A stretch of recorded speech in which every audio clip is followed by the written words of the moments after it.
We always say seat time is king, so sit on down and listen in to Motorsports Tech Talk with your hosts, Brian and Eric. Eric, how's it going? Oh, it's going all right, buddy. How are you doing? Pretty good. If I'm not mistaken, I believe you got some track dayage, some bike track dayage, maybe some competition licensing in recently. Yeah. Yep. So I got my certificate to get a race license for the motorcycle. And effectively what that does is I would get for the next few races, I get a provisional license. Mm-hmm.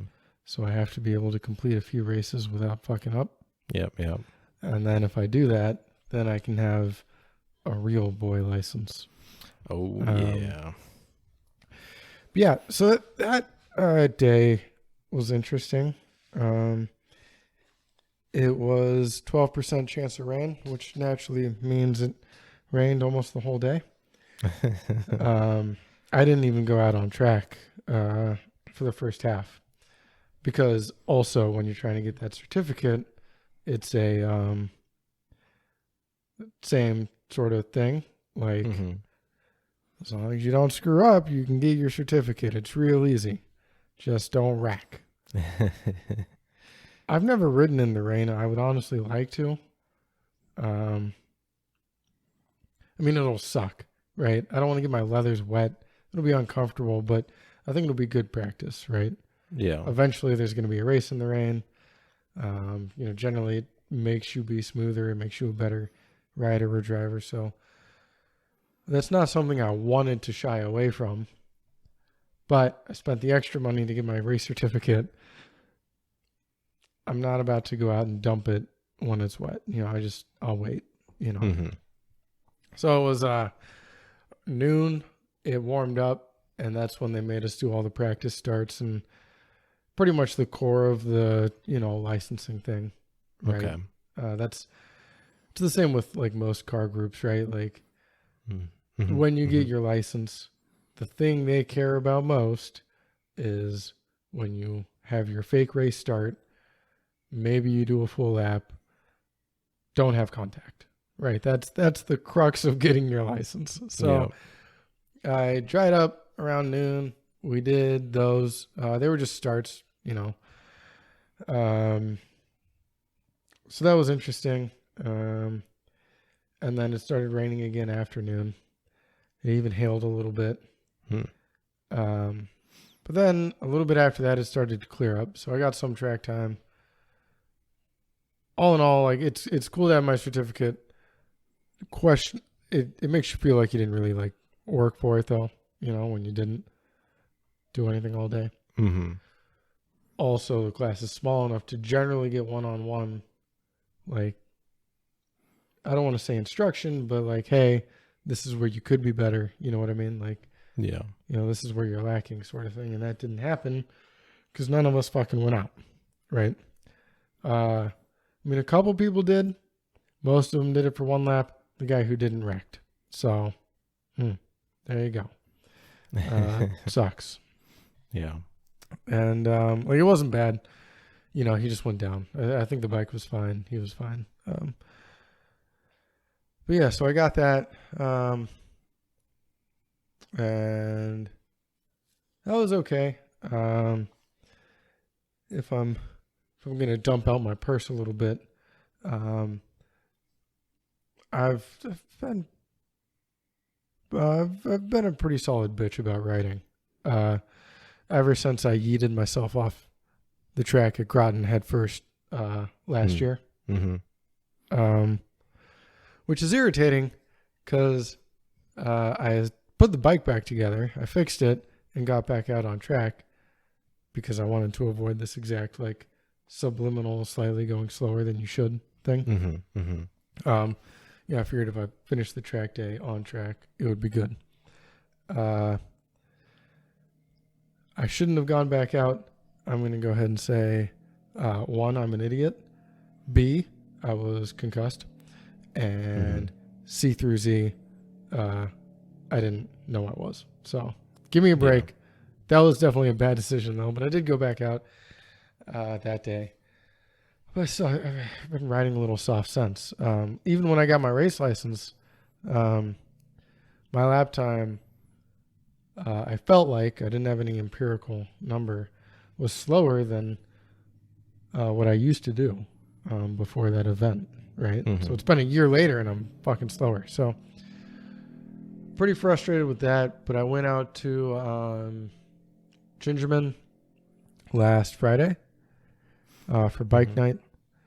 And as we all know, Gingerman is the greatest track in the world. Of course. And for us, at least, it's like home base, right? Yeah. You know that track like the back of your hand. You never really have to worry about anything. And that was actually pretty awesome. I can definitely go faster, but at Gingerman, I turned the wick up, doing my thing, actually doing good. So now I'm feeling good and looking at doing a 2-hour endurance race, blow my brains out, at Nelson Ledges in about a week. So we'll see how that goes. On the R6, I run out of steam in about 15 minutes. Yeah, like it actually, like, I like to think I'm at least kind of fit, and it gets hard to focus and all that stuff. So I'll be taking the 250. It's a lot easier to throw around. Should be a lot easier on me. And with the 2-hour race, you have a teammate. So share the load a bit. And we'll see how that goes. Hopefully I don't, fuck up. So, yeah. But yes, got my license. Waiting to hear back. I'm double checking to make sure I can do the endurance with a provisional license. I don't see why not, but double checking. And I should have, as long as I can, I should be having my first race here in about a week and a half. So I'll lose, by the way. For a couple reasons. We'll start off with I don't really think I'm that slow. But I don't have a huge ego. I can admit there's faster people, but also the endurance races, they don't separate. You have an amateur license, there's an expert license. It's really honestly just based on pace. They don't separate those for the endurance race. So I'm going to be with really, really, really fast people. Yeah. Also, I have a 2012, my ultralight, right? What I'm racing is a 2012 Kawasaki 250. It's carbureted, pretty. Well, I was going to say sweet, but it's something else. Other bikes that fit in that category: the 300s, the 400s. That's more. They're than fuel 250. injected too. They have, like, the KTM has 44 horsepower. I have maybe 20 something. So, yeah, this is really going to be a get your feet wet and try to have fun. Yeah. But I think I'm going to be down on skill, which is kind of hard to admit, and definitely down on power. So. Yeah, but it's an endurance race, so you know, just gotta, if you keep it on the track, you probably won't finish last. So yeah, that's true. But yeah, I mean, at the end of the day, it's all about fun, right? So yeah, I mean, we say that, and it is, but I mean, we're also like, even though I know these people are going to be faster than me, like some of these people have been racing for the past decade, right? Like, yeah, let's just say practice makes perfect. I know where I sit. Even understanding that, we're competitive people. People who race are competitive people. So I'm not looking forward to getting, just fucking bent over Nelson for 2 hours. But I don't know. I think it'll still be a good time. I think I'll probably be pretty frustrated, but hopefully it'll be fun enough to make that worth it. Yeah. I mean, I know some people who race that aren't competitive, and it is always interesting to me because I feel like they could maybe save a lot of money and just do track days and stuff, if that's because sometimes that's kind of what it equates to be. If you're kind of running mid to backpack and like say Spec Miata or something, a lot of times there's really no one you're really racing. Maybe you're kind of lapping behind them sort of, but like not really racing. But usually there's enough people, enough skill levels, experience levels, and speed levels and stuff that it's not everyone can find someone to race. But I mean, some of these people I talk to, it's just they're happy, they're having a good time, but like they definitely don't really care about their finishing position. But which always was interesting to me as a super ultra mega competitive person. So yeah, but everyone has their own reasons, so right. can't fault them for it. But yeah, we'll see. We'll see how I feel about it. I know for the sprint races, I need to fucking pick my pace up on the R6. So, so we'll see.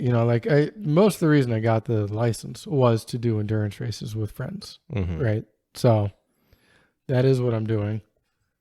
Should be a good time still.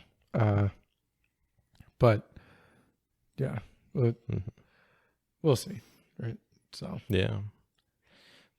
But yeah, as far as my racing, for some unforeseen circumstances that I don't really want to get into on here, I'll be missing the next event at Mid Ohio. Unfortunately, it's coming up in a week. I was really looking forward to it because of how well last one went. But there's still one more Mid Ohio later in the season, and just so many more races left in the season. So, I should be back in for Gingerman, the greatest track and race in the world. Of course. So that's the goal. But so just getting ready for Gingerman now. Last year it was like it was one of the first events that I felt like I started gaining some traction, both literally and figuratively.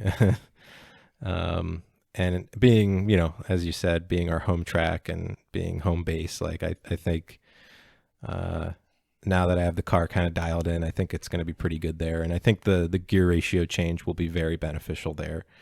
So I'm hoping to have some good pace there. And it's kind of a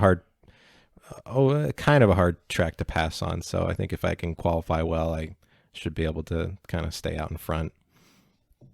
So as long as I don't get eaten up on coming up at a 10B coming up the hill. Yeah. So we'll see. Should be fine now though, right? You think when you say eating up, do you think you're just down on power and that's it? Yeah, but definitely last time I was just lugging third gear coming up there, whereas now I should be more towards the top of the better part of third gear coming up that hill. Okay. So yeah, that'll be my next event. So not for a couple weeks. So, yeah. So, but in the meantime, this week we thought we'd do more of a tech focused episode. We've done a lot of kind of engine related things, so we thought we'd dive into kind of another sector of it and talk about fuel systems.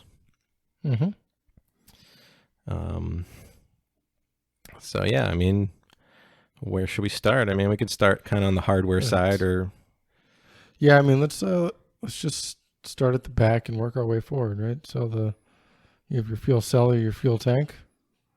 You put some fuel in there. Get some pumps. There's different kinds of pumps, aren't there? Yeah, there's quite a few different. No, I mean, there's a couple different types. Your standard kind of OEM fuel pump setup, it's going to be internal to the tank. At least most of the time. There's some, I think, like BMW E30s and stuff like that have an external pressure pump and an internal lift pump, but for the most part, most modern cars now just have one internal high pressure pump. And that's going to be kind of your first area. If you want to upgrade, you can get a higher flow kind of in tank pump, or you can start going towards external ones. I guess one thing to clarify with kind of high pressure, low pressure. Usually when we're talking high pressure, that's in your, kind of your three bar range, your 40 PSI or so. That's most kind of modern fuel injection, multi-port fuel injection systems kind of run at that sort of pressure. Sometimes Yeah, just to interject, I guess. In this case, you're talking more about like a main pump and lift pumps.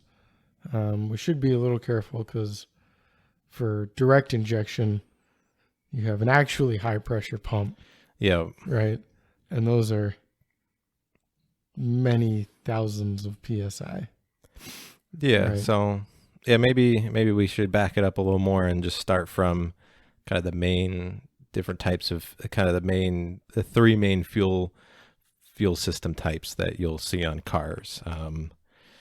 You got your carburetors, your kind of your old fashioned mechanical style carburation setup. So those will usually run off a very low pressure pump, maybe 5 to 10 PSI from the tank to the carburetor. And then from there you have some, basically it's all carburetor is it's the mechanical way of injecting fuel. So there's some jets that meter the fuel, and then some kind of little venturis that, or basically it tries to atomize the fuel as it sprays into the barrels of the carburetor. So you might hear like 2 barrel, 4 barrel, all that kind of stuff.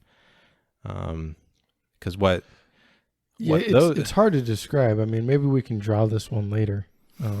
Because there's so many different parts. But yeah, you have your jets and your pentals, and your diaphragm is pulling the pental, which allows more fuel to flow in, and then, but the fuel's also being pulled in by engine vacuum, and it's yeah, and then you have your multi-barrel ones because sometimes there'll be primaries and secondaries to try to get a nicer kind of part throttle and idling characteristic, and then the secondaries are going to open up for the big full throttle power. Ultimately, I think carburation is not, well, obviously definitely not common nowadays, and you're never going to see it in any new vehicle except for a brand new like dirt bike or something. Maybe I don't know, like. Yeah, most dirt bikes have even stopped. The really cheap ones, the small ones, whether they're meant for children, really it's just that, right? You're only going to find it on the cheapest things because carburetors are cheaper. Yeah. So yeah, if you go buy a brand new XR50, it's probably carbureted. As I mentioned, my 2012 Ninja 250 is carbureted, but that was the last year. After that, they went to 300 and a fuel injection. So yeah, I mean, the only time you're going to see it is on something really small, a lawnmower. And I think even some of those are starting to be fuel injected now. Yeah, exactly. So, yeah.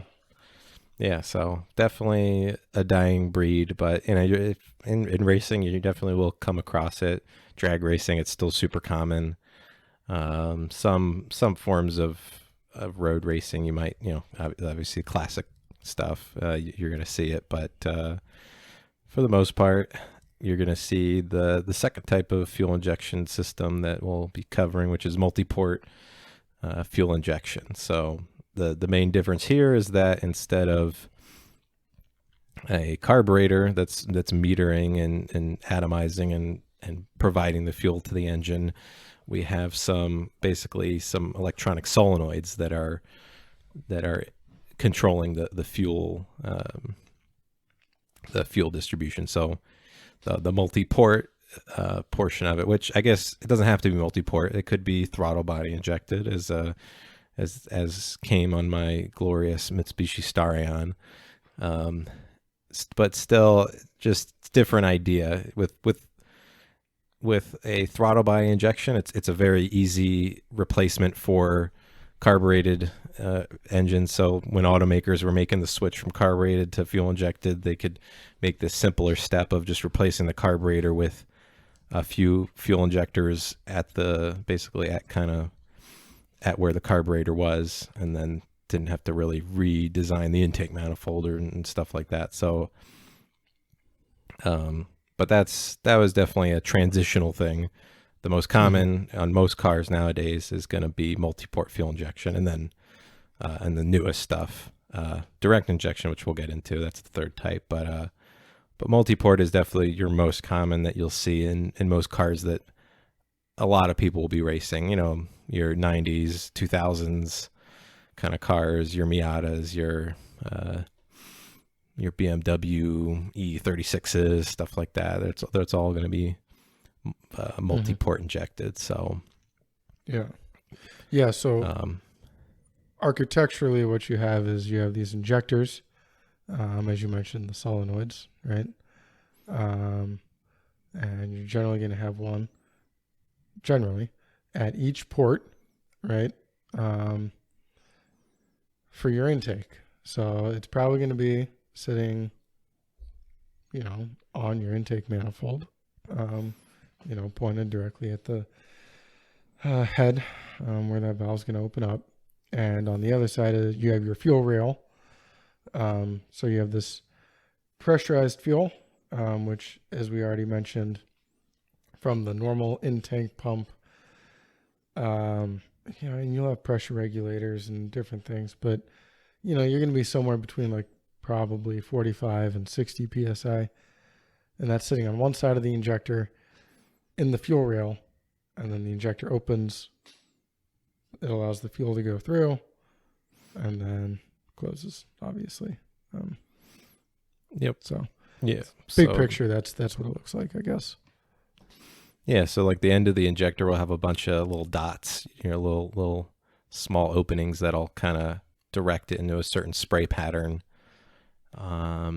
Usually that spray pattern, at least in stock form on your car, will be optimized for the shape of your port and for the location and everything. So it's one thing to look out for when you're switching injectors, is that the spray pattern of the ones you add might not be the best spray pattern for you. A lot of times you can get away with kind of different types of spray patterns. You might just end up wetting the cylinder head walls a little bit with fuel, more than just kind of basically just wasting a little extra fuel. Not as good fuel economy, but as long as it's getting good atomization and it's getting through the intake port, then it's going to work pretty good. So I've found sometimes online you're able to find kind of specs for spray pattern and angle and those kind of things. So that's definitely more. A lot of times you shouldn't have to worry about that if you're just ordering, say, some aftermarket injectors that are meant for your application. Usually they'll have adapters or spacers and stuff like that are meant to kind of compensate for that. But it's definitely something to look out for if you're kind of Frankensteining something together. Just finding, look, I can hide these high flow injectors from this so-and-so car, this, LS powered truck or something. I'm going to take those injectors and put them on my Miata or whatever. And that's one thing to look out for, but shouldn't really be too much of a problem. There's also two different styles of injectors that are usually kind of quoted. There's high impedance and low impedance. Both types have kind of some advantages and disadvantages. Ultimately, the low impedance injectors need a resistor pack basically to run. to run properly. Usually on the OE for your OE setup, it'll come with that resistor pack, and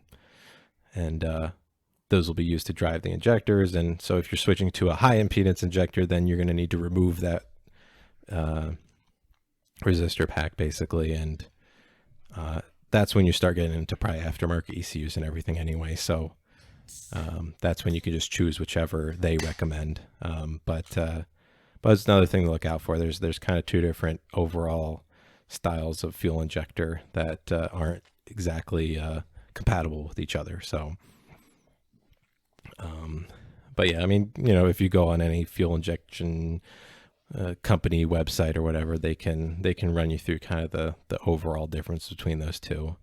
There's little things. Some have, I think the low impedance have a little better have ability to run at lower flows a little better, so have better idling characteristics, whereas the high impedance have kind of higher flow ceilings a lot of the times. But that's also partially just because some injectors only come in crazy huge sizes and some don't. So that's kind of not neither here or there. So but kind of coming back from the fuel injector back. So now Eric talked about you get your fuel rail and your fuel injectors, and they're injecting straight into the cylinder head / intake manifold. From there, you have your fuel pump. There's usually two different types of kind of overall systems that you'll see. You'll see kind of a returnless and a return style fuel system. The returnless will usually have a fuel pressure regulator either on the pump or very close to the pump, and kind of in proximity to the fuel tank. And so that'll regulate fuel directly from the fuel tank to be the correct pressure and send it to the fuel rail. And then any sort of excess flow or kind of bleed off will happen on the tank side. Whereas a return style system, there'll be a fuel pressure regulator on the fuel rail itself, and then a return line that comes back to the fuel tank. The kind of one of the disadvantages of the return style is that sometimes it can pick up a bit more heat as it goes all the way to the engine, comes back, and then it gets pumped again. But it's definitely the return style is definitely easiest to modify as far as adding like an aftermarket fuel pressure regulator and parts like that. So that can be a little easier to modify in that case. But yeah, I found that to be a really nice style when I did my shenanigans with the old Miata, just because so I had a different engine, different year, different the fuel pressure regulator that was on it worked a different way than what had been on those engines before, right? As things do, they iterate and change and progress. But it was just super convenient for me anyway, because there's a year or a range of years for the Miata for the return style system where the fuel pressure regulator referenced intake manifold pressure, generally a vacuum.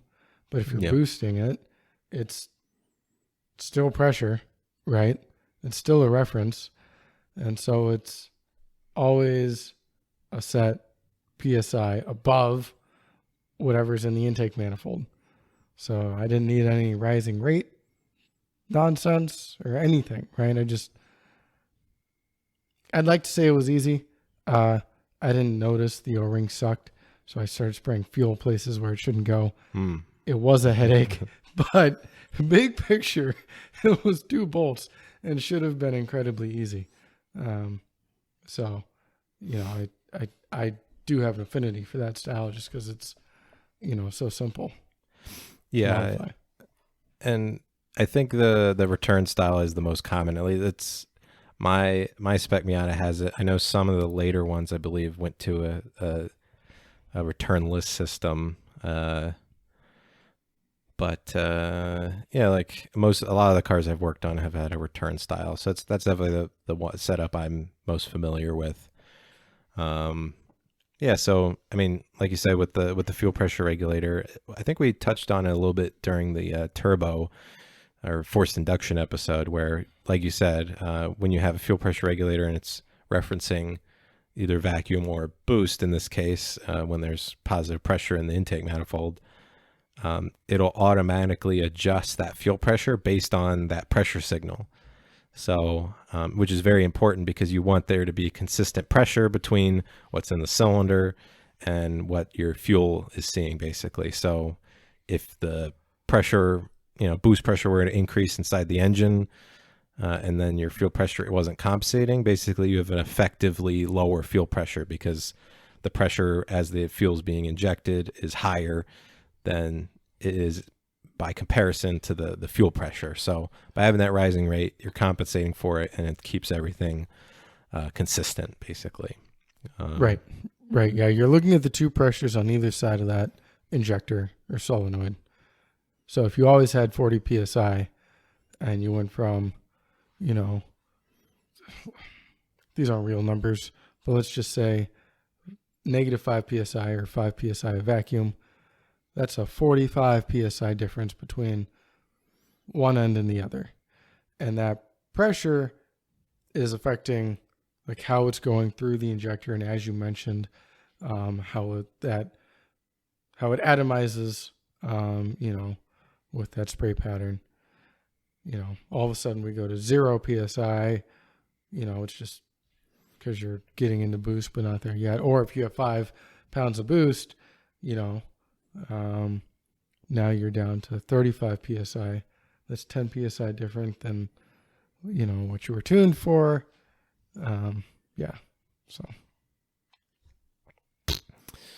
So it's definitely something to be careful with if you're boosting a car. It's something to keep an eye on. Most vehicles I've seen have a rising rate fuel pressure regulator based on that pressure reference. In most naturally aspirated cases, it's just lowering your fuel pressure in vacuum and then hitting, kind of equalizing it back to the base pressure that it's set to when you're at full throttle. But yeah, definitely something to keep an eye out on. But yeah, so then, I mean, that mostly covers kind of the full multi-port fuel system. You have your tank, you have your pump sending pressurized fuel to your injector, which sprays it, and then any excess pressure is regulated by the fuel pressure regulator, and then sends that excess fuel back to the fuel tank, and then eventually you run out and have to put more fuel back into it. Yeah. So I guess while we're on this side of the vehicle, even though we talked about starting in the rear, you want to hit on direct injection? Just while yeah. the engine. Sure. Yeah. So direct injection, which can also be paired with multi-port injection, which is done on some cars for some reasons I'll get into later. But basically, direct injection is, as the name implies, injecting fuel directly into the combustion chamber. So in this case, because of combustion, the combustion chamber being so high pressure when the fuel is injected, that means the fuel pressure needs to be much higher, as you kind of talked about a little bit earlier. So we're talking in the thousands of psi range.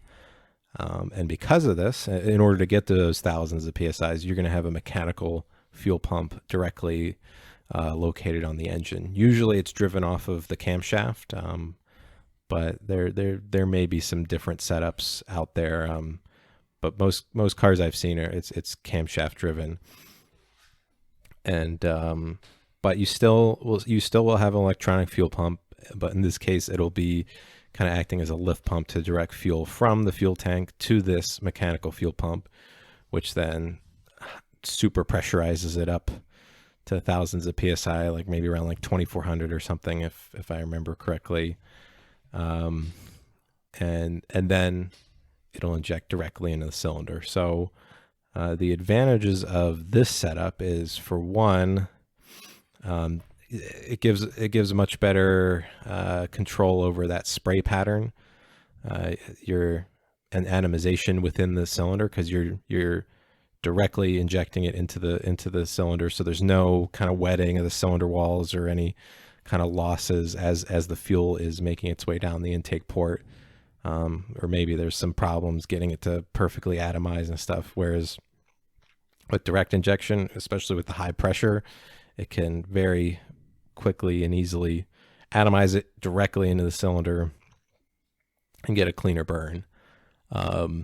Another benefit that I've read about was kind of basically as the piston's coming up and compressing the mixture, they can inject the fuel kind of much later, and it almost adds a little bit of extra pressure into the cylinder, basically, to get a better burn. That's my understanding. So there's definitely a lot going on. It's definitely the most difficult system to modify, because to get a higher flow direct injector it's going to start to get difficult, and they're very expensive too, because very high pressure, very complex parts, because they have to directly seal against the cylinder head, and they're usually these kind of long pieces that are that have to take the fuel from outside the cylinder and then inject it directly inside the cylinder. So they're pretty complex parts, pretty expensive, and definitely difficult to modify. It's definitely if you're looking to modify, I think I've seen some companies able to do it for sure, but it's gonna be much difficult than your kind of all the parts and aftermarket support that there is available for kind of multi-port fuel injection. Luckily, right, it's less tuner friendly for sure. Yeah, luckily, a lot of cars these days have both, for kind of two reasons. One is, when you just have direct injection, there's no fuel cleaning the intake valves from getting kind of carbon deposits from, because all cars have exhaust gas recirculation systems and the like for emissions. So over time, a lot of carbon can build up on the intake valve. The fuel does a really good job of cleaning that. So when port injection, you have fuel basically spraying directly on the back of those valves, so it'll clean it off. So in order to avoid long-term kind of deposits and problems with those, they've added port injection on a lot of engines. I know, like the Ford EcoBoost Gen 1 to Gen 2, they added port injection on top of the direct injection. I know a lot of Toyota's engines have both. I think Mazda also made a similar switch. So that's my understanding of it. The other thing is they're able to they can also improve efficiency by kind of stacking both injectors. They can get better, a little better atomization overall by using both. Sometimes they'll only use the port injectors during certain like kind of cold startup type situations, and but there's a lot of different ways. Then it gives them kind of more levers to pull on to get a good burn and to get efficiency, and then also prevent carbon buildup. So, but because of that, as far as the tuner scene is concerned, you can then just upgrade your port injectors and leave your direct injectors alone, and still have kind of that extra fuel to add more power. Alternatively, I remember Papadakis Racing, who has 1,000 horsepower Supra that they do Formula Drift with. They modified that BMW engine in it, and originally they left the direct injectors in there just as to seal the cylinder. And they found that without the fuel flowing through them to cool them, they actually melted the direct injectors during a dyno pull, and it shot fuel and explosions out the, basically it shot the injector out, and then, it basically blew up sort of. So they learned that ultimately they ended up like basically machining some like slugs to replace those injector holes, and they're just using port injectors. So as I guess that's one, if you're modifying, be careful with just turning off the direct injectors. You might melt them. So that's interesting tidbit there. But it's also quite the power increase though, right? If you're modifying and gaining 50 horsepower, you might be fine. Yeah, that's true too. He went from a 300 horsepower to 1,000, so quite a big jump. But yeah, so those are kind of the three major systems you'll see. Multi-port fuel injection is definitely the most kind of tuner friendly, honestly, and like kind of easiest to troubleshoot and work on and fix, and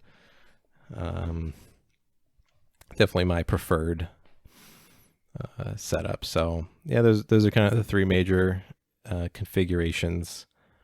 I guess one other thing I'd like to mention quick when it comes to fuel pumps is commonly you have your electric fuel pumps either in tank or maybe external in some cases.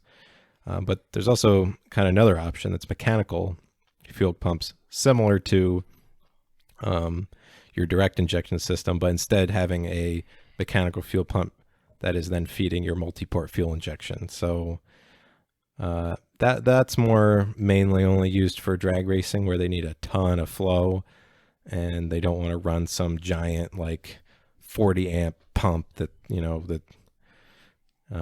is just big and heavy and everything. They can get this pretty lightweight a mechanical pump and drive it directly off the camshaft, and then use that for their fuel pumping needs. So that's another option for kind of big horsepower. I've seen it on time attack vehicles as well. But definitely your big power builds will start to look in that direction, and I've seen them be very successful with those types of setups. But ultimately, most commonly, you're going to have your electronic pumping setups. So I was kind of talking a little bit about those earlier. So kind of the most common upgrade is to upgrade your in-tank pump to a higher flow one. There's a lot of different aftermarket options now. There's the Walbro 255, which is usually, your first step up. And then you start getting in the Walbro 450. And then, different companies have their own versions and types. There's like 350s and stuff from like AEM and Fuel Lab and all these different companies. They all have Aeromotive, like the companies like that. They all have different pump styles, different flow rates. But the biggest in-tank one I've seen is the Walbro 525, I believe. I think it's from the Hellcat. At least originally it's the OEM pump basically for a Hellcat, and then they decided to sell them aftermarket as well. So those can flow pretty good if you're just running normal, gasoline, 93 octane, whatever. You can easily get over 1,000 horsepower with one of those pumps. It's more when you start getting into E85 and methanol, maybe even, where you're going to need something a little bit bigger. So I've seen some of these pumps where they have the same flow rate, but they'll have two different pressure ratings. Yes. So they'll have like as an example, a 255 and then a 255 plus or HP or whatever. So one flows 255 liters per hour, but that's at a standard, 45 PSI. The other one has the same flow rate, but at, 70 or 75 PSI. Yeah, no, that's a good point. Yeah. So usually you're going to want to pick the higher pressure pump in a boosted application where you're going to see a lot higher fuel pressure. Whereas in a natural aspirated condition, then you're just going to want the normal non-high pressure one. I'm not sure if there's really any downsides of just getting the high pressure one, even for naturally aspirated. You'd have to compare the two kind of fuel flow plots. Potentially one will have higher flow at that lower pressure, the non-high pressure one. But yeah, the high pressure one's more meant for, it can maintain a better flow rate at the higher pressure. So, but yeah, that's a very good point. Yeah, that's one thing to look out for, is to make sure you compare kind of, all the manufacturers will usually share their kind of fuel flow versus pressure. So, whatever their advertising is, that's, you're going to want to see exactly what pressure they're advertising of the flow rate. It could be at some really low pressure that isn't really applicable to your application. And you're going to want to see, oh, well, I'm actually running because even in the case of, just whatever, basically the fuel pump is going to have to provide a much higher pressure than what the injectors will ultimately see, because there's going to be pressure loss through all the lines, and then ultimately your fuel pressure regulator is going to meter it down. And then of course, if we're adding boost pressure to the mix, then it's going to, if you're running 30 pounds of boost, then you could see your pump could be working as much as 80 psi or so, as you get the really high boost. So yeah, it's definitely something to look out for. But yeah, so as far as in-tank pumps, like that 525 is kind of the biggest I've seen. And then from there you can start adding in series, basically in series or parallel, or really doesn't, I guess ultimately, you'd want to add them in parallel, because you're not going to want the next pump to see a really high pressure. Well, it's going to, I guess the pumps will be in series from the main pump, but then if you're adding external pumps, you're not going to want to chain them all together. You're going to want them to kind of, if you're having to add more than one, you're going to want to parallel split them off and then have them tee back together before rejoining your fuel system. So you're not making, because the higher the fuel pressure, the harder the pump is going to work. So, which is why if you're doing external pumps, it's best to run a lower pressure kind of lift pump to them, and then run a maybe much larger kind of external pump. But you can still put them in series. It's just they might be working a little bit harder there. But ultimately, I think they're gonna find the pressure that they need, since the regulator is going to be downstream of them. So, but yeah, just something I guess to look out for. I definitely prefer just having one single in-tank pump if you can get away with it. Anything bigger than maybe having one large external being fed by a bunch of low pressure lift pumps, because usually the lower pressure pumps can flow quite a bit more for their size, because as I said, as you increase that pressure, you're kind of having more pumping losses there. So yeah, as far as one thing I wanted to get a little bit into, which I feel like there's not as much information out there, is kind of fuel cell setups, as well as like fuel surge tanks and things like that. When it comes to drag racing as well as road racing, fuel cells are definitely very common. In some cases, they're required by the rules for safety. I think the safety of fuel cells is definitely proven pretty well. One thing I think people should look out for is a modern fuel tank, which is usually located kind of underneath the kind of back seats or area of the car, which is quite a safe position. Usually, I think as long as you're not modifying it, should be very safe. Where I'd look for, definitely, if you're running an old car that has the fuel tank kind of behind the rear axle, that's where I definitely want to start looking at adding a fuel cell. And then for any rule set that requires it, or in the case of Champ Car, where you can get like kind of a fuel capacity increase for running it, choosing, kind of specking out a fuel cell, as well as, because there's a lot of different types, as well as designing a setup that'll be able to actually extract all the fuel from that fuel cell, or just your stock tank, is definitely something that I think there's not as much information as I'd like to see out there for. But yeah, as far as fuel cell construction, there's a few different types. There's kind of like a rotomold plastic tanks. Those are the kind of the most affordable. Usually they're still going to be in the metal box, so they're going to look exactly the same as the bladder style. Those ones, they're usually better for, they have a lot more different fuel compatibility. They can take ethanol, methanol, gasoline, anything. So that's one of their advantages.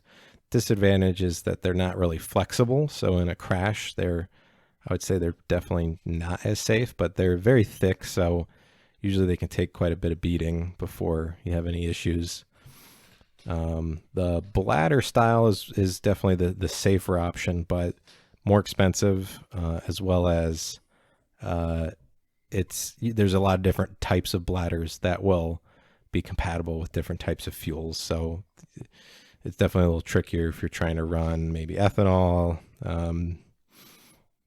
or methanol or something like that. So if you're running gasoline, there's usually pretty good options and lower cost options there, but it's more exotic fuels, as they might call them, that you start getting into issues.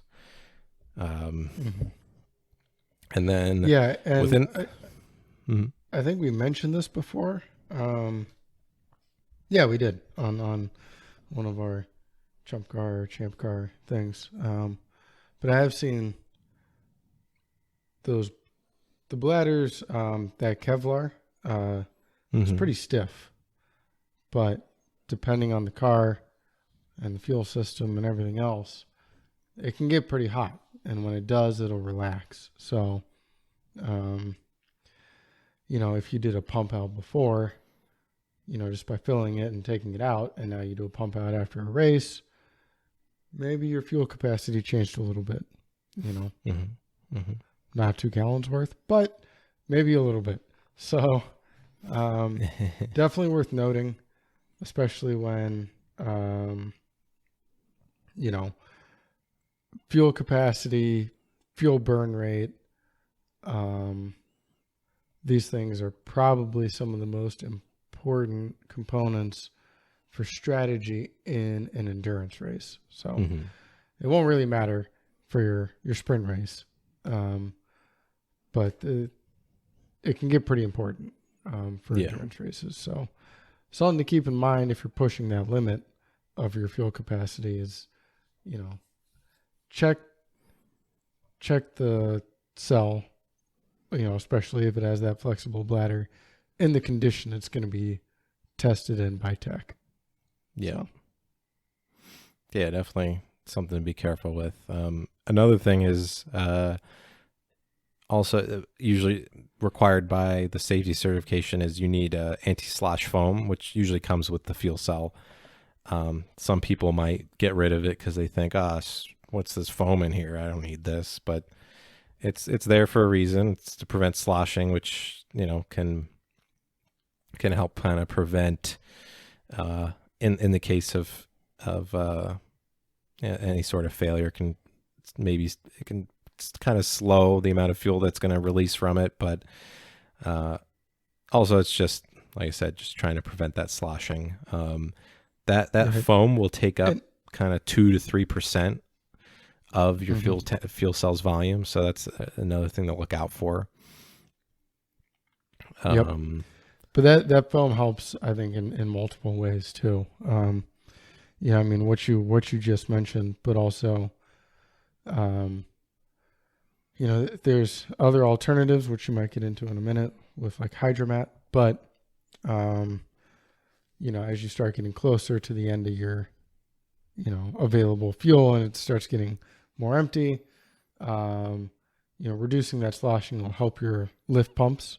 Or if you're just running one pump, your main pump, as you're going through some corners, the fuel wants to move around. But if you sort of control it or dissipate the amount of sloshing it's going to have, that'll help your pumps a lot. And certainly for very sensitive drivers, it'll help with that weight transfer.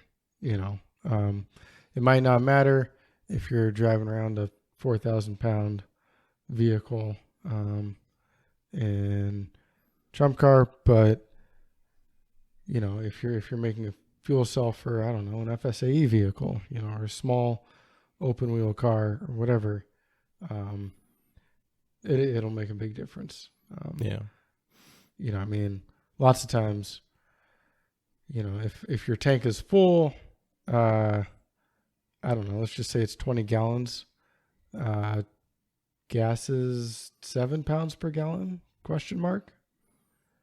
So like 6 point something, I think. 6 point something. All right. Well, I'm going to say 7 to do easy math. It's 140 pounds. You'd probably be able to notice if your passenger was moving around in the back. So. Yeah, definitely. There's a reason it's required by the safety standards, as well as recommended to be run in there. So, just another thing to look out for as far as capacity.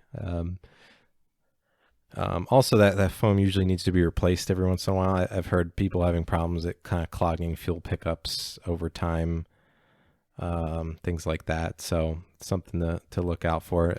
I've also heard as soon as something like that happens, they just remove it and never put it back in, as far as like amateur racing stuff. But definitely not recommended there, but just more keeping an eye out, make sure it's not breaking down or anything. But once you have your fuel cell set up, now you have to figure out how you're going to get that fuel out of there and how to really get every drop out of there if you need to in say an endurance racing situation. So as Eric mentioned, Hydramat has become very, very popular. It's basically a giant, like usually there's like kind of a sock at the end of a internal tank fuel pump that is there to both filter as well as kind of expand the surface area that the fuel pickup can kind of suck from.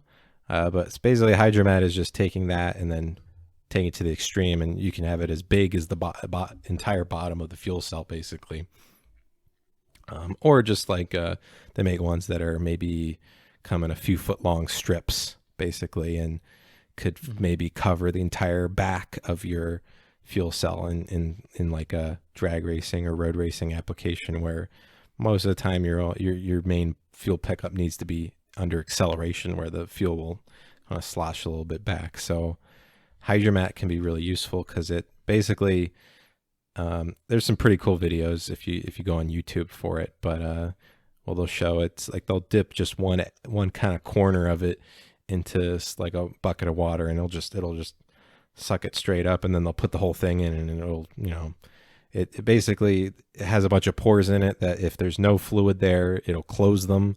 So it's kind of just going to basically pull fuel from any point that touches it, basically. So it's a pretty cool technology, a little expensive for the bigger Hydramats, but definitely a good way to go. And so in those, you can have an internal pump directly attached to that Hydramat, or in other cases, you can have the Hydramat connect to a lift pump that can be external to the fuel cell. But yeah, unless you have a kind of a full Hydramat that covers the entire bottom of the tank, it's still recommended, even with that, to have a surge tank. So basically what the surge tank is going to do is you're going to have your lift pumps feeding into this surge tank, which could be internal to the fuel cell in some cases. Some fuel cells have internal surge tanks, or could be external. But basically the lift pumps are feeding it at a rate that's higher than basically the rate that the engine will need. So ultimately it's filling this tank, and then there'll be a return on the top of it that'll either, if it's in the fuel cell, it'll just directly return to the cell, or if it's external, it'll have a hose that that connects to the kind of that returns directly back into the cell from a hose. So that way you always have this tank. You have this maybe 1 gallon, half gallon, whatever it is, depending on maybe your rule set or whichever. It'll always be full, and then your main pressure feed pump will then draw fuel from that surge tank to the engine. The advantage here is that if you're going through a corner and fuel does slosh away from the fuel pickups or lift pumps or anything like that, there's this kind of buffer fuel volume within the surge tank that will then start to empty as maybe the fuel pickup is now just sucking in air or whichever. It'll now start to empty the surge tank, but unless you're doing a skid pad for like 20 minutes straight, or maybe not even 20 minutes, a few minutes, unless you're doing like a skid pad, eventually that corner you should be through that corner. It's gonna, you're gonna go back to kind of a, acceleration, and your pickup's gonna be back within the fuel, back to picking up fuel, and then it'll refill that surge tank. So it really helps, especially just on a stock fuel system. If just adding a surge tank could be a huge benefit to really extracting a lot more fuel, actually getting that rated capacity from your fuel tank or fuel cell. Definitely very important. So yeah, surge tanks, there's a lot of different types. Yeah, I mean, a lot of pro race cars, like GT3 cars, will have that built in to the actual fuel cell.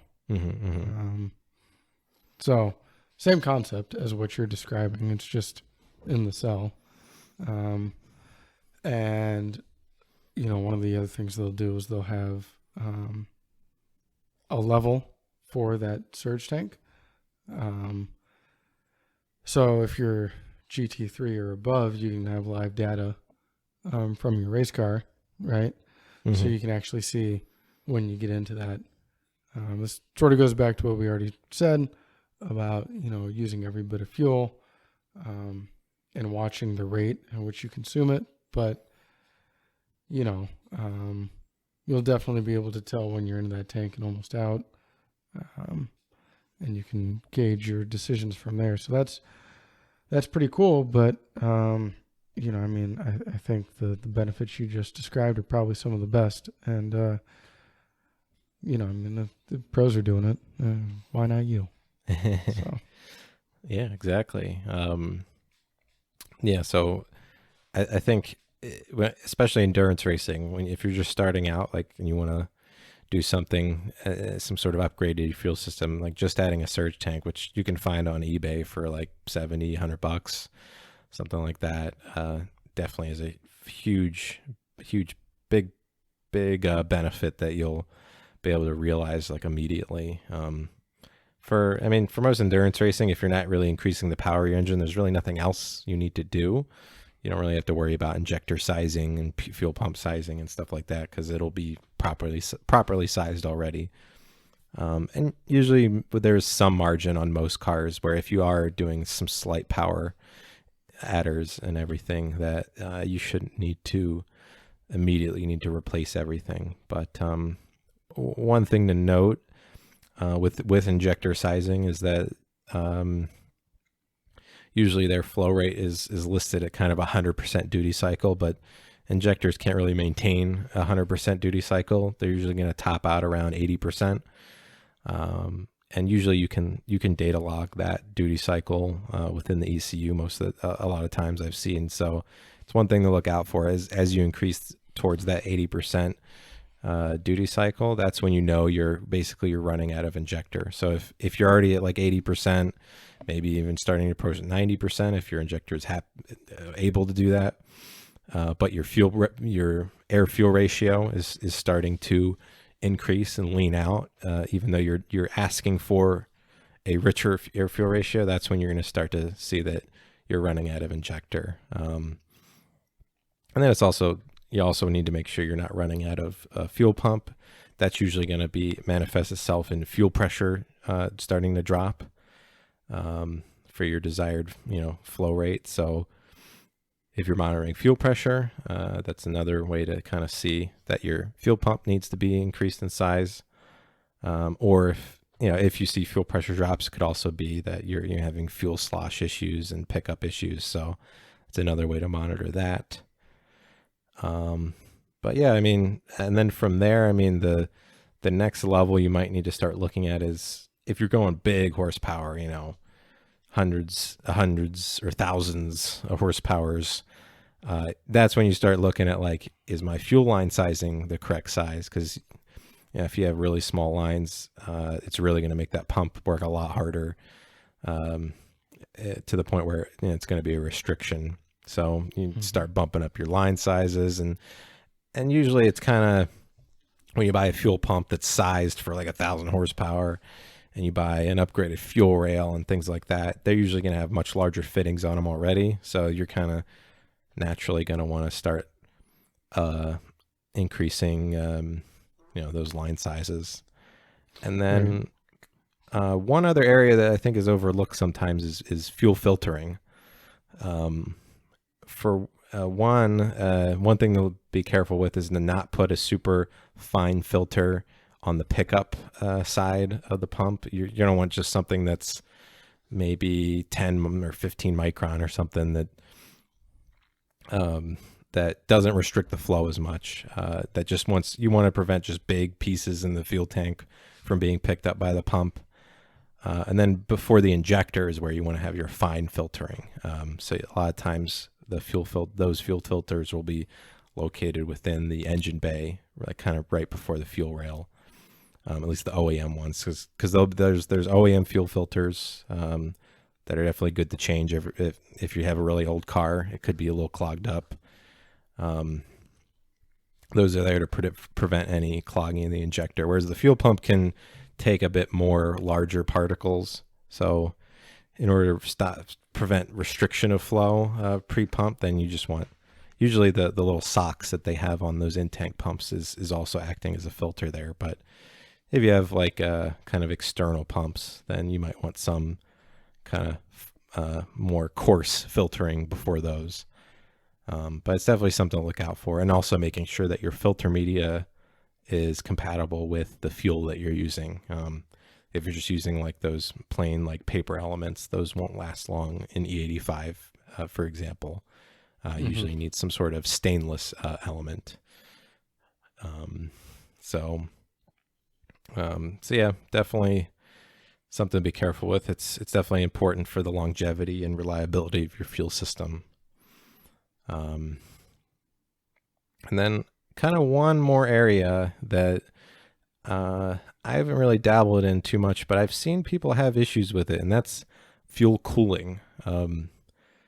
Especially in like kind of an endurance racing environment where maybe your fuel cell is located really close to your exhaust, and maybe you slightly oversized your fuel pump, and you have a lot of fuel kind of pumping all the way to the fuel rail, and returning back. And every time your fuel pump is pumping the fuel, it's going to add some heat to it as well. So like I've seen some cars have really, have problems with basically vapor lock, because the temperature of the fuel gets so high that it starts to, kind of vaporize within the lines, and then can prevent, startup when you're coming in for a fuel stop and things like that. And one way you can prevent that is with fuel cooling. You could have a air to fuel cooler somewhere in the front of the car. The problem, at least with like champ cars, that's going to be points. And if you're not having a problem with vapor lock, then you shouldn't have to really worry about it. You shouldn't need to add it. But overall, for the life of the pump, life of your injectors, it would be nice to have the fuel a little more cooler, and there could be some very small power benefits from it too, but it's definitely some place that I think I'm sure a lot of professional, they kind of full-on race cars might have a solution for. But although a lot of like Formula One, if they don't need a cooler, they're definitely not going to add one, because that's a more aero drag and everything. So right. It's definitely one thing to think about. One area I saw used quite interestingly was a Time Attack car that had a mechanical fuel pump. They were having problems with vapor lock, especially with the mechanical pump, which can get the fuel quite hot. They added a fuel cooler in the intake, like pre-turbo, basically. So as the air was going through the main intake filter, and they had this cooler built into the kind of the intake pipe to help cool the fuel, to prevent it from vapor locking at start and stuff. So I thought that was a pretty interesting setup, but for most of us, shouldn't be too much of a concern. I think it's more important to be kind of proactive with heat management, like try to route your exhaust away from your fuel cell, or position your fuel cell away from your exhaust. Right. Add heat shielding, add heat protection to your fuel pipes and everything. And yep, exactly. I think that should get you most of the way. And then in some cases, just it can be a detriment to oversize your pump, because then, like I said, you have it returning a lot of fuel around through the fuel system and just continuously pumping it. So it's another area that for maybe like someone who runs like in drag racing, maybe not much of a concern, but if you're oversizing your pump for road racing, it could become a problem. But yeah, heat's always the enemy of really everything in racing. So definitely something to avoid. Oh yeah.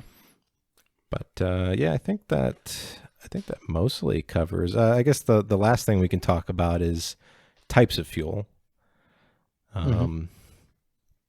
So I think we touched on this a little bit with forced induction, but we can expand a little bit. So, I mean, most people are going to be running gasoline. Mostly available to us, the highest octane we can really get, other than race gas, is going to be 93 octane, maybe 91 octane if you're in California or other states that just don't have the good juice.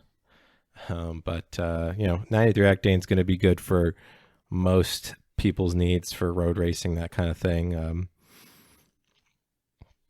But if you need some more, so if you need more, I guess octane is resistance to detonation, or knock. So if you're having knock issues, you're having pinging, and maybe even worse than that, you're having full-on engine failure from detonation. That's when you're going to want to up your octane. So first area you can go is race gas. So it's still gasoline, just oxygenated for higher octane, and it'll you can get as high as like 105, 110. I think maybe even in the close to 120 octane. I think 110 is the highest I've seen at pumps. Obviously, that's not very common. You have to seek these pumps out. But there's some gas stations that sell 110. I don't think I've seen anything higher at a pump, right? Obviously, you can go to VP Racing or whoever. But, yeah. Yeah, but the good thing about race gas is that it still has that same stoichiometric burn air-fuel ratio.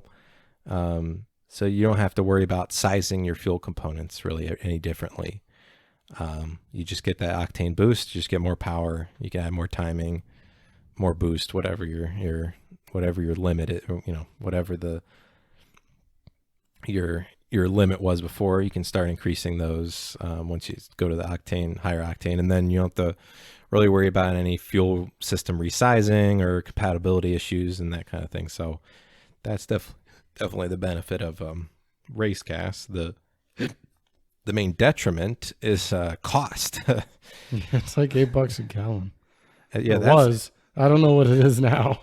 That's for like you said, if you find it at a pump at a local gas station, or a lot of times if you go to a track that has race gas, it'll start to be more than that. It could be like toward $10 or even $20 a gallon. And then the more exotic, like 118 octane or whatever from like VP Racing, those things can start to be like $50 a gallon or some ridiculous number.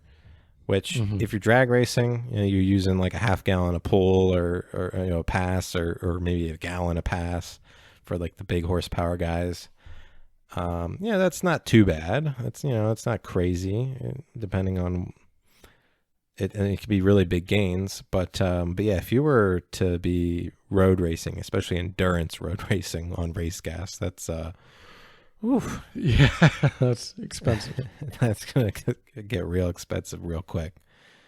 For the slightly less exotic race gases, like maybe your 100 octane or your kind of 108 or 110, and you get those big 55-gallon drums of it, it might not be as bad. But if you're ordering it in those like little gallon things at a time, like it's gonna be expensive. So as far as kind of dollar per octane, one of the best ways to go is E85.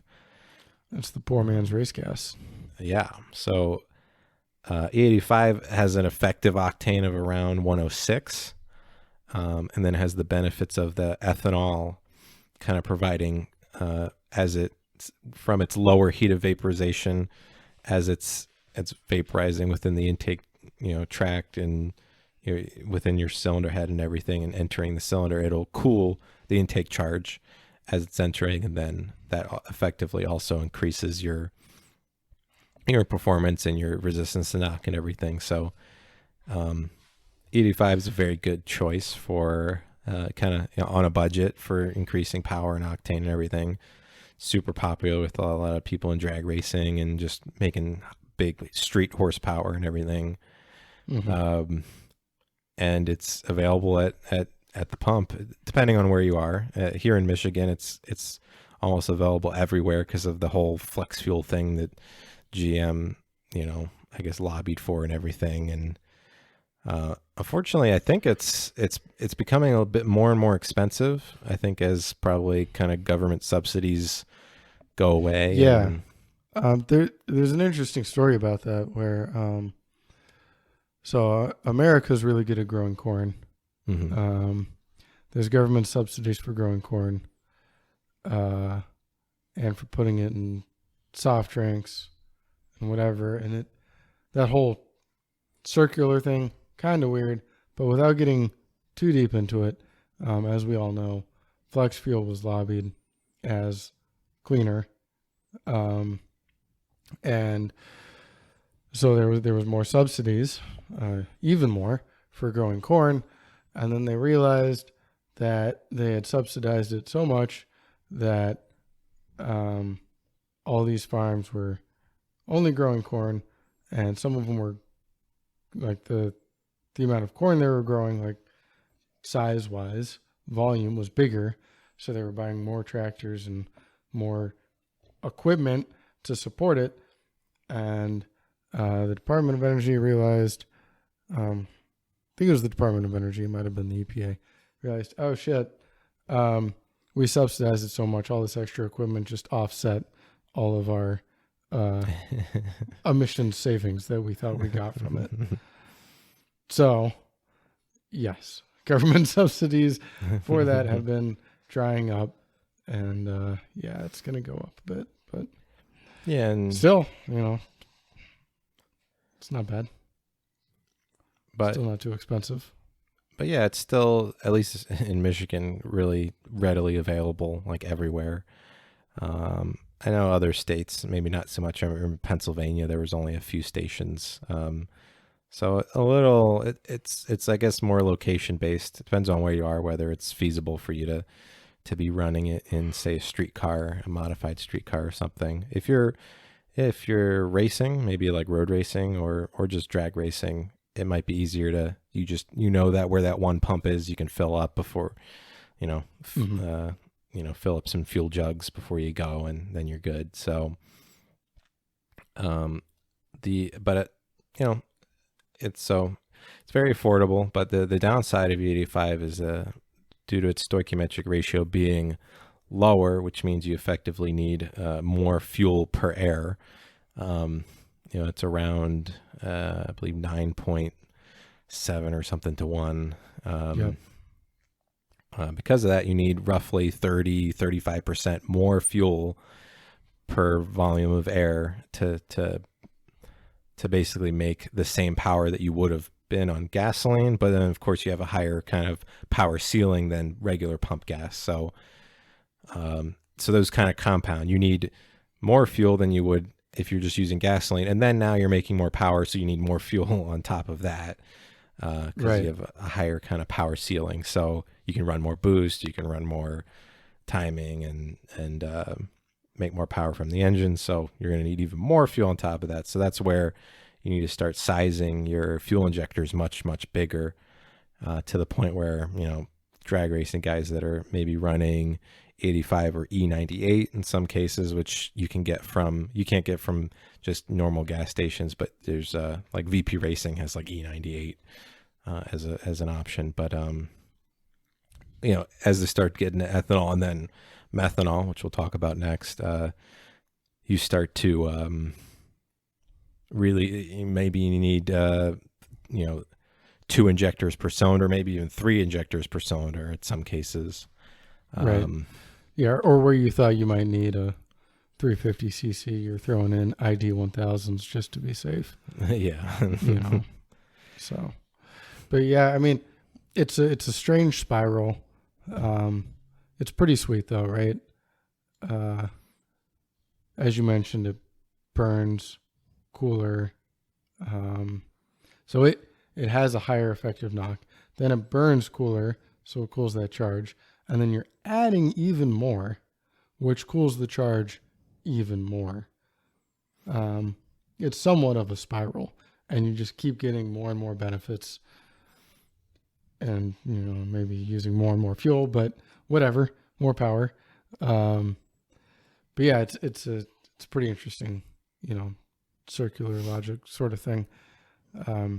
Yeah. Looking at my VE tables, I was using over double. I started with 30% because that's what everyone says. And obviously I was trying to make more power. But between my 93 tune and my E85 tune, it was, a little over double. So it was substantial. Yeah. Yeah. So, and then on top of that, you also, as I kind of alluded to earlier, you have to worry about kind of compatibility issues with certain parts. 85 is a little more corrosive. So certain parts that just a standard fuel system can get away with, you need to upgrade. So, fuel filters, certain types of fuel lines can need to be changed out. Usually more like the aftermarket, like braided lines. Certain ones are not the best. Usually you need the PTFE lined ones for 85, but yeah, it's something you really don't want just sitting around, right? Yeah, that too. Like you don't want to leave it in your car. It gets gummed up. Also, I'm not sure if it's a viscosity thing, but there's an old SAE paper with like a clear, I guess, head. It's not even really a head, but there was a clear window so you could see inside a cylinder, right? And under cold starts, it was not atomizing well. It was not spraying well. Obviously this is like a high-speed camera thing, but it looked like it was just sort of falling out and disgusting. So it's a lot harder to get it to work right for cold starts.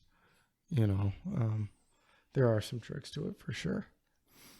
Yeah, so definitely, a little trickier. And then I guess another thing to look out for is, it might say E85 at the gas station, but what you're getting might not actually be E85 when you actually pump it. So having a flex fuel sensor can be very beneficial. They're super readily available thanks to GM putting them on so many vehicles for so many years. And they can be had for pretty good prices. So definitely one thing to look out for. if you're going to be running it. Yeah, absolutely. But before we move on, I guess we've noted that, you can advance the timing. It has a higher effective knock, but a lot of the benefits we said were from cooling, whether it's because you're adding more fuel or just the heat of vaporization. So you're going to see a lot more benefit from E85 in a boosted car. Mm-hmm. Yeah. You can put it in your naturally aspirated car and get some gains, but they're not going to be close to what you'd get in a boosted application. So yeah, definitely something to consider. Definitely. So yeah, if you're not boosted and you're doing some road racing or whatever, it's not going to be. You're not really going to see any gains, and a lot of times saying spec me out it, you're not even allowed to run it. So, but yeah, if you're running a boosted car, drag racing, boosted time attack, or even road racing car, it's going to be, if you want more power, it's definitely the most cost effective way to go.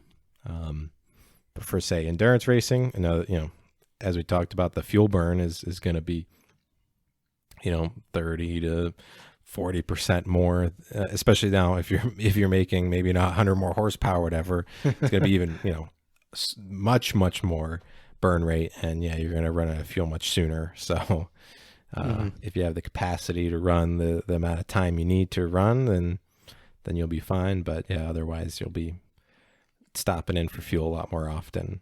Right. From E85 and as well as E98, which is just 98% ethanol. Now we start to get into methanol, which has a stoichiometric ratio of about 6.5 to 1. So again, you're adding more and more fuel per air, which is going to help cool the charge. But then also it's going to it also has additional resistance to knock and kind of better. It can also have better energy, basic energy store, energy value per pound or whatever. Basically, as we keep going up these higher, more exotic fuels, you're going to get more intake charge cooling, more resistance to knock, and then better kind of burn energy, basically. So, methanol really only going to be used by your drag racers. Those are the guys getting real serious, trying to push 80 plus pounds of boost and all this crazy stuff. And then from there you have the final frontier, which is your nitromethane, which has a theoretical stoichiometric ratio of 1.7 to 1. So, we're talking, Oof. Almost 9 times as much fuel than gasoline that you'd need per volume air. And that's at the theoretical stoichiometric ratio. A lot of times, so nitromethane is mainly going to be run by top fuel dragsters and funny cars in NHRA, and they're going to be running it richer than that to get max power. So they could be 1-to-1 basically, or even below that. So they're just dumping fuel. If you've ever seen the fuel system on those cars, it's the fuel, the main feed from the fuel tank is a 3-inch pipe. Yeah. And it's funny. It's so big that it looks like they didn't try, but I'm sure a lot of math went into it. Yeah. But you look at it and you're they just oversized the shit out of it.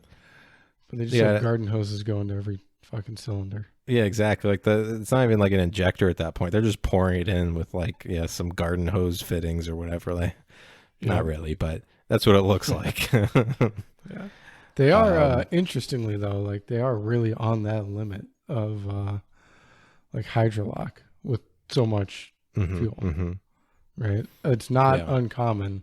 In fact, I would bet money that if you went and saw, an NHRA drag race, at least one car, you're going to see that happen.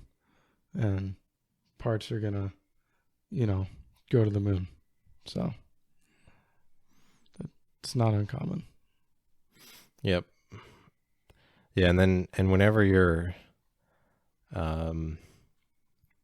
if you ever get the chance to go to an NHRA, race and you're in the pits and they fire up one of those things, like it burns your eyes. It's like tear gas. Yeah. Yeah. As they're running spicy. those things. Yeah. It's pretty crazy. But yeah, I mean, that's what you need to make 10,000 horsepower from like 450 cubic inches or whatever they're running, or whatever it is. Sweet.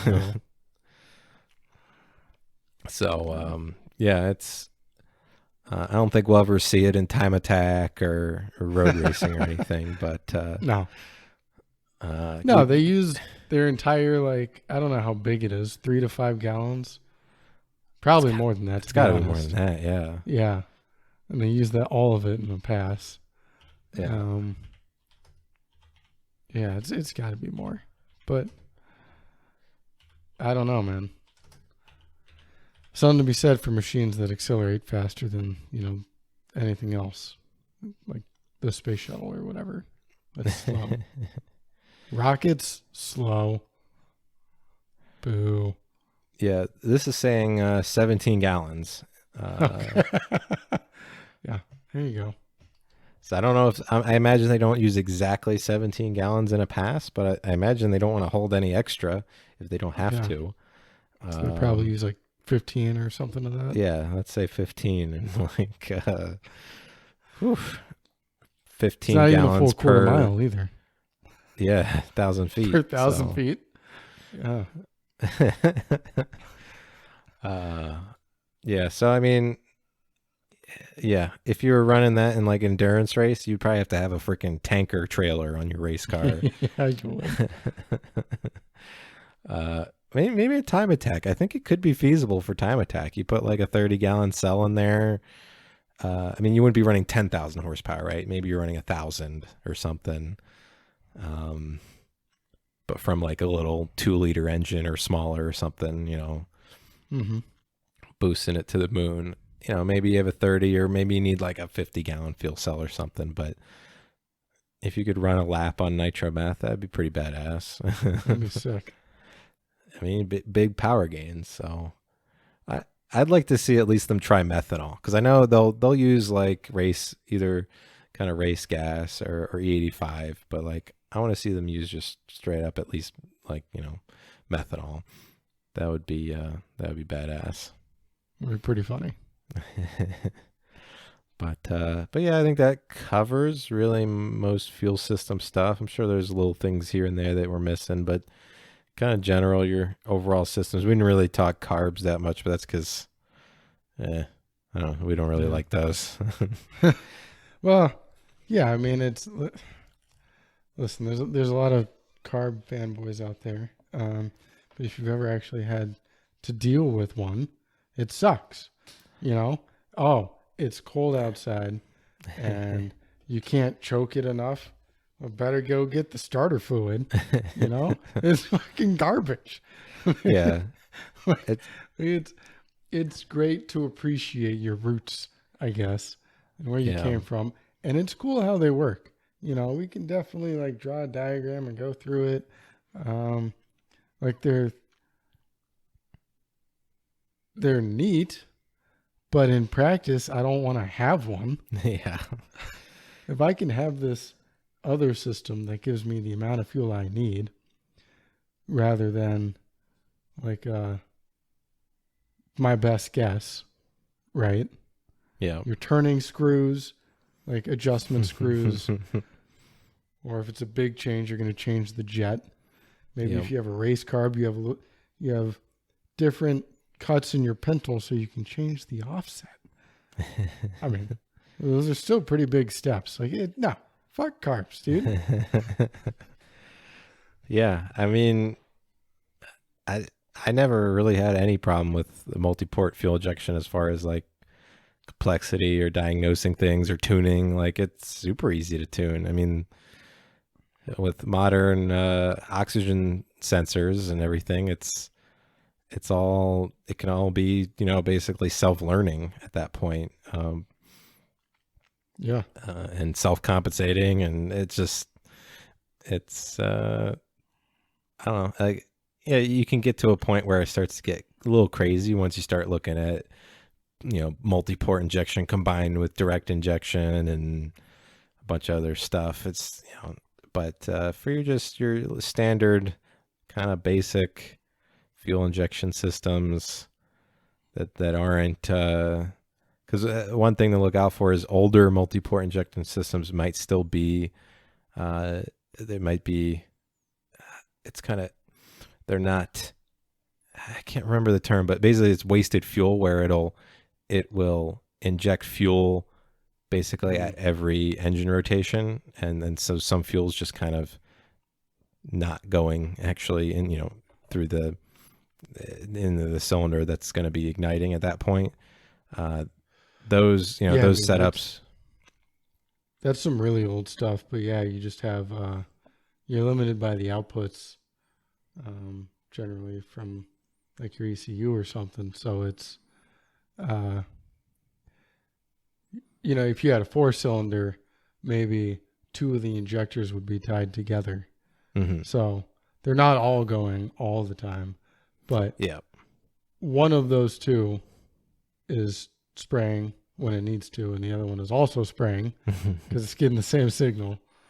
But that's basically, if you just have a crank angle sensor and no cam sync sensor, then you'd have to run that sort of strategy. So as long as just any modern vehicle that's not too new, doesn't have all the crazy other electronics going on for emission systems and all this other stuff, kind of that golden era of like 90s to early 2000s where you start to get into like OBD2, so you have really good diagnostics, but your engine has a proper crank and sync setup, and you have 1 injector per cylinder, and it's all pretty simple. It's you have your fuel tables, and as long as your injector's scaled properly in there, and you're checking your air fuel ratios, it's really not too really difficult to mess with.